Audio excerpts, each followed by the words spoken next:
atong pagpanginabuhi sa adlaw-adlaw, dili malikayan ang mga pagsulay sama sa pagbago sa atong klima, pagdagan sa populasyon ug pagkanihit sa mga natural resources hilabi na sa agrikultura. Base sa nakolekta nga datos sa siyensya, ang tradisyonal na pamaagi sa pag-uma ay usa sa nahimong rason nganong mas nigamay ang kita or harvest nga nagresulta sa pagkalugi sa mag-uuma. Sa una gino sa panpa, naglisod din ang mga mag-uuma, labi natong wala pa kanang mga lihata atin nga mga seminar sa about sa pag-panguma. So naglisod pa gid sila. Kay sa una mong panahon na wala gyud ang among pagpananom sa unang panahon kanang itanom lang namo murag baliwala lang. Naman ang mga kanunay nga tabang sa gobyerno pero di mi kabalo unsay buhaton namo para padayon namo nga kanang sustainable ang project nga ihatag sa gobyerno. Kini nagpasabot lamang nga kinahanglan na nato ablihan ang atong mga hunahuna sa mga bag-ong pamaagi o teknolohiya sa agrikultura, hilabi na diri sa rehiyon sa Davao. Ang Kagawaran sa Agrikultura o DA Region 11 pinaagi sa Adaptation and Mitigation Initiative in Agriculture o AMIA program makahatag og kahayag labaw na ang pagpakailap og kalitad na edukasyon sa agrikultura pinaagi sa Climate Resilient Field School.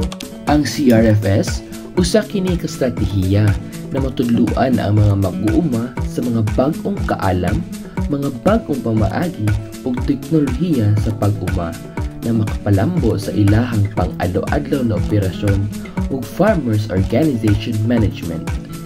Pinaagi sa CRFS, madungagan ang ilang pamaagi na mapadako ang income sa mga mag-uuma. Mga topiko na ginatudlo sa CRFS ay ang production on sustainable rice, organic vegetable, corn, cacao, banana, livestock, organization building and strengthening, ug ang gender and development. Karon nga nanay mga intervention sa mga labi na sa DE, so naghatag ng mga seminar, so naalagi sila nakuha, so naikabaguhan sa ilang pagparti sa pagpanguma.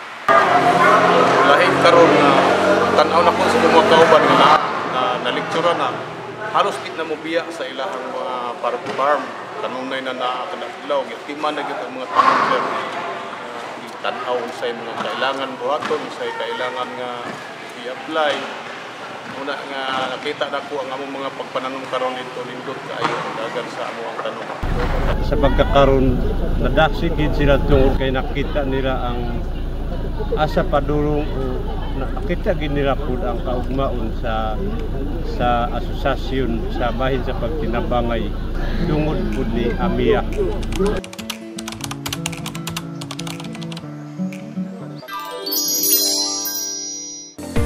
Sa bulan sa Oktubre, adlaw 18, tuig 2024, naguman sa ilang Climate Resilient Field School ang usa ka gatos ug 75 ka mag-uuma sa probinsya sa Davao de Oro, nagipahigayon sa munisipyo sa Compostela.